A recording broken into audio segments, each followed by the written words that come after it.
1971 में एक ऐसे युद्ध का साक्षी बनता है जिसमें वो एक देश के दो टुकड़े कर देता और एक आजाद बांग्लादेश की परिकल्पना करते हुए उसे बना डालता। इसने पूरी तरीके से पाकिस्तान की जड़ों को हिलाकर रख दिया था और जब पाकिस्तान हिला तो दहशत से भर गया। भारत चाहता तो बांग्लादेश को अपने में मिला सकता था, पाकिस्तान को करारा जवाब उसी दिन मिल सकता था। হোয়াটসঅ্যাপ গাইজ আসসালামু আলাইকুম, আপনারা কেমন আছেন? আশা করি সবাই ভালো আছেন। আমি জুনেদ, আপনারা দেখতেছেন জুনেদ আলী অফিশিয়াল। আমি আপনাদের জন্য একটি ভিডিও প্লে করতে যাচ্ছি, সবাই দেখবেন। আশা করি সবাই দেখবেন, ভালো লাগবে। आज बात करने वाले हैं कि क्या हिंदुस्तान की फौज ने बांग्लादेश को आज़ाद करवाया? क्या बंगालियों का अपने मुल्क के अंदर कोई किरदार नहीं था? तो आज बात करने वाले हैं Indian army action world war. Pakistan को अलहदा करने में ज़्यादा हाथ हिंदुस्तान का था, हिंदुस्तान की आर्मी था। मुक्ति बानी के किरदार को पुश्ते पर्दा डाल दिया जाता है और हमेशा क्रेडिट लेने के लिए हिंदुस्तानी वज़ीर आज़म और हिंदुस्तानी फ़ौज को आगे कर दिया जाता है। तो आज इसी हवाले से वीडियो है कि किस तरह पाकिस्तान और बांग्लादेश के रिश्तों को लेकर आज भी हिंदुस्तानी मीडिया नफरत गोल रहा है। पाकिस्तान को बांग्लादेश से दूर रखने के लिए 50 साल बाद भी आज हिंदुस्तान कहानियाँ सुनाकर बांग्लादेश को पाकिस्तान के करीब आने नहीं दे रहा। आज इसी हवाले से वीडियो है। वीडियो की तरफ बढ़ने से पहले आप दोस्तों से गुजारिश है, अगर आप चैनल पर नए हैं तो चैनल को सब्सक्राइब करें, साथ बने बेल आइकन को भी दबाएं ताकि आपको वीडियो का नोटिफिकेशन सबसे पहले मिलता रहे। चलें वीडियो स्टार्ट करते हैं जी। हैवी गो। नमस्कार, जय हिंद, वंदे भारत। मैं हूं सांची त्यागी, आप देख रहे हैं भारत तक। 1947 में भारत को आजादी तो मिल गई थी, लेकिन आजादी के बाद भारतीय सेना को आने वाली जंग की तैयारियों के लिए जूझना था, लड़ना था, खुद को तैयार करना था, क्योंकि आने वाले समय में जो जंग लड़ने जा रही थी वो आने वाले समय के लिए भारत के इतिहास को स्वर्णिम अक्षरों में लिखने वाला था। इसके लिए भारत ने पूरी कोशिश की, पूरी जान लगा दी। रक्षा क्षेत्र में सबसे बेहतर करने की परिकल्पना साकार तब हुई जब भारत एक के बाद एक युद्ध लड़ता हुआ मात्र 23 साल के अंदर 1971 में एक ऐसे युद्ध का साक्षी बनता है जिसमें वो एक देश के दो टुकड़े कर देता और एक आजाद बांग्लादेश की परिकल्पना करते हुए उसे बना डालता।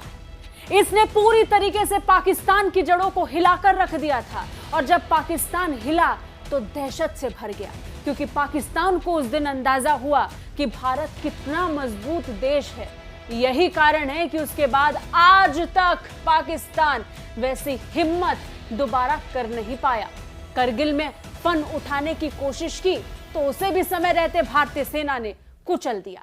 लेकिन बात 1971 की जंग की करेंगे, जिसे भारत के इतिहास की सबसे कामयाब जंग मानी जाती है, जिसमें भारत ने जीत हासिल की और पाकिस्तान सेना के 93,000 सैनिकों को घुटने पर लाने पर मजबूर कर दिया। भारत को आजाद कराने के लिए भारत ने खूब संघर्ष किया। 3 दिसंबर की शाम 5:45 पर पाकिस्तान ने भारत के एयरफील्ड पर अटैक किया, जो बहुत जल्द पाकिस्तान की सबसे बड़ी गलती साबित होने वाली थी। इसके बाद 1971 का भारत पाकिस्तान युद्ध शुरू हो गया।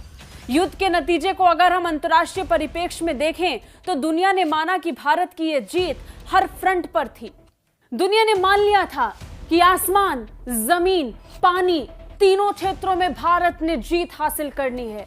यानी इंडियन एयरफोर्स, इंडियन नेवी और इंडियन आर्मी तीनों तरीके से सफल रही और पाकिस्तान की सेना पूरी तरीके से परास्त हो गई और बहुत जल्द वो होने वाला था जिसकी कल्पना खुद पाकिस्तान ने भी नहीं की थी। ये युद्ध मिलिट्री का नया इतिहास बन गया, क्योंकि ये युद्ध बस 13 दिनों में खत्म हो गया, जो दुनिया के मिलिट्री इतिहास में सबसे छोटा युद्ध है।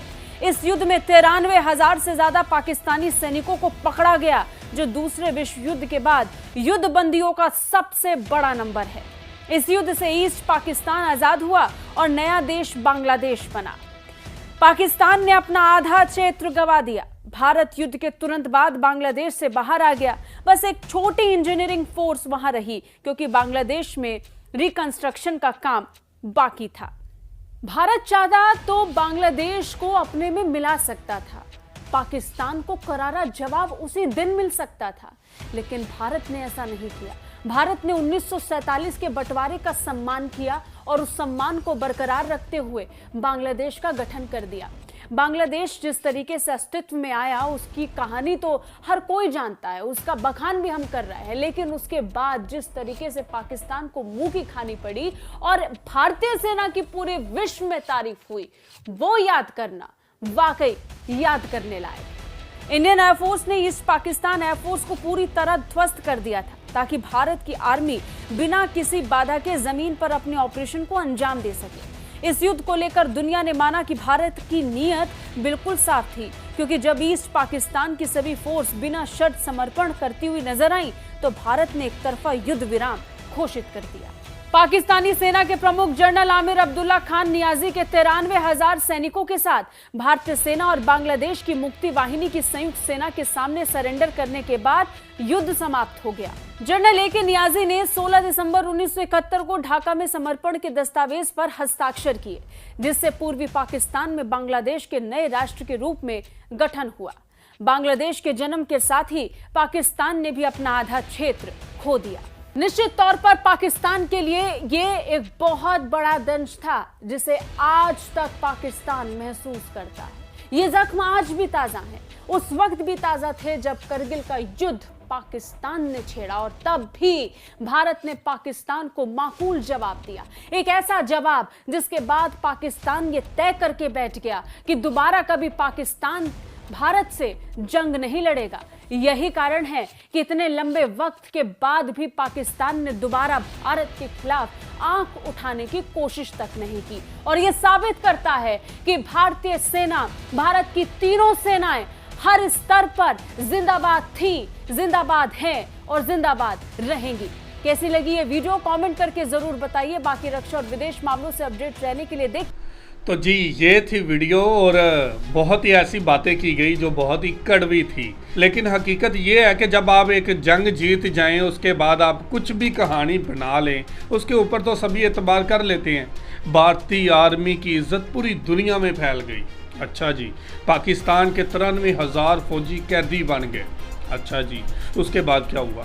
उसके बाद पाकिस्तान की फ़ौज और पाकिस्तान की नेवी और पाकिस्तान की एयरफोर्स को मुकम्मल तौर पर तबाह कर दिया। अच्छा जी, ईस्ट पाकिस्तान और वेस्ट पाकिस्तान के दरमियान में भारत था, जिसका डिस्टेंस तकरीबन 1600 किलोमीटर के करीब था। अगर पाकिस्तान चाहता तो भारत के अंदर ऐसी और भी जंगें छेड़ सकता था, लेकिन भारतीय मीडिया के ये दावे, आज मैं एक ही बात करना चाहूँगा कि आप हकीकत को बदल नहीं सकते।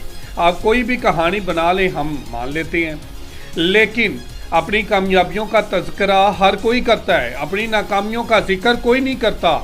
जिस तरह आपने 1971 में पाकिस्तान की फ़ौज के साथ जंग लड़ी थी, पाकिस्तान की फ़ौज तो पहले ही अपनी अवाम के दरमियान में हार चुकी थी। जब आपकी अवाम ही आपके ख़िलाफ़ हो जाए तो फिर दुश्मन की ज़रूरत ही नहीं पड़ती।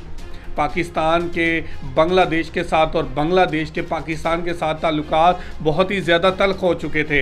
हमारी आवाम हमारे ख़िलाफ़ हो चुकी थी और हुकूमत के कारनामे फ़ौज भुगत रही थी। लेकिन उसके बाद, उससे पहले की बात करते हैं, 1965 में जो 1971 से भी बदतरीन हालत भारत की पाकिस्तान, ईस्ट पाकिस्तान और वेस्ट पाकिस्तान ने मिलके की थी, शायद भारत वो ज़ख्म भूल गया था 1971 के बाद। लेकिन पाकिस्तान के जानबाजों ने जिस तरह भारत की फ़ज़ाइया को, भारत की बहरिया को और भारतीय आर्मी को नाकाम किया था, ये दास्तान कभी छुपी नहीं रह सकती। भारत ने रात के अंधेरे में पाकिस्तान के ऊपर हमला करने की कोशिश की, उसके बाद भारत की वो हालत की शायद वो मरते दम तक याद रखता। उसके बाद कारगिल की जंग की बात करते हैं। भारतीय फौज को तो ये समझ नहीं आ रही थी कि हमारे साथ लड़ कौन रहा है। पाकिस्तान की आर्मी ने हिंदुस्तान की हालत बहुत ही बुरी कर दी थी। हिंदुस्तान की फ़ौज तो भागने पर मजबूर हो चुकी थी। हिंदुस्तान की फ़ौज को ये समझ नहीं आ रही थी कि लड़ना कैसे है। हिंदुस्तानी फ़ौज के पास तो जूते भी नहीं थे कारगिल जंग लड़ने के लिए, और ये उछल उछल कर बातें कर रहे हैं। उसके बाद आ जाती हैं, उसके बाद कई बार भारत ने पाकिस्तान को आंखें दिखाने की कोशिश की और पाकिस्तान ने वाज़ेह जवाब दिया, जिसकी ताज़ा मिसाल 29 फरवरी 2019 है, जब भारत ने यह समझा कि पाकिस्तान के ऊपर अटैक करते हैं। एक ड्रामा रचाया गया, सर्जिकल स्ट्राइक की गई, भारत के कुछ जहाज़ आए, पाकिस्तान में प्ले लोड फेंका और चले गए। वहां पर जाकर शोर मचाने की कोशिश की। उसके बाद फिर पाकिस्तान की एयरफोर्स ने जवाब दिया। पाकिस्तान ने यह बताने की कोशिश की कि जो आप कर सकते हैं वो हम भी कर सकते हैं।